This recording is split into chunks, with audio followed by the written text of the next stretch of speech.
Well, I think we should. I think we already should, but I think it's going to be aggravated, of course, by a Trump presidency. He's not the biggest fan of multilateral organizations. If you remember, he literally within minutes of assuming the presidency last time, he left the Paris Agreement on climate.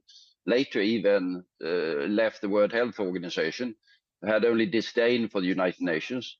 And the World Trade Organization doesn't even figure on his radar screen. He's a man who likes the United States to do its own thing, irrespectively of the rest of the international system. Yes, is the answer to your question. We should be worried.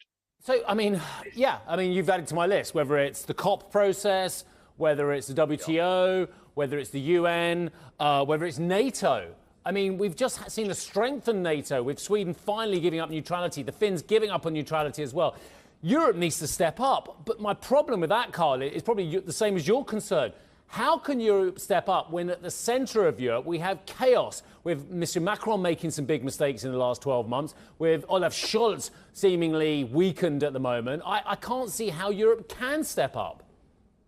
It complicates the issue, no question about that, but I think it's not impossible. If you take the trade issues, which are going to be fairly central in the transatlantic relationship in the next few months, years, they are really handled by the Commission in Brussels. We've got a common trade policy. So if there are, and there are always turmoils in one or the other of the governments of the European Union, but on these particular issues, the center of power, the center of decision making is Brussels.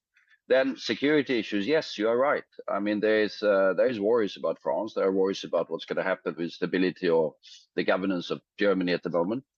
But we should note that defense spending was increasing in real terms this year by roughly 18% across the European Union. So there are real efforts for Europe to get its act together. Still, high dependence on the United States, needless to say, but less than it used to be. Joining the conversation here, I would like to understand what solutions do you think there are on the table for further support for Ukraine? Because when you highlight there some of the pressures within the 27 and how strained the fiscal position is, and given that now we know that Trump is going to be the next president of the United States, I wonder what is the European solution to continue to support Ukraine in the future? Well, I think what's been good progress in the last few months and weeks, as a matter of fact, has been to secure the $50 billion facility by the G7 countries. That will carry Ukraine quite a distance. And money is as important, if not even more important, than weaponry of different sorts. Then it's going to be a challenge in the European Union budget, in the national budgets. But if you look at the overall figures, the amount of money that the Europeans have been given to Ukraine, and European support is far larger in absolute terms than American support, is around 0.25% of GDP. So it's sums that are well possible to manage.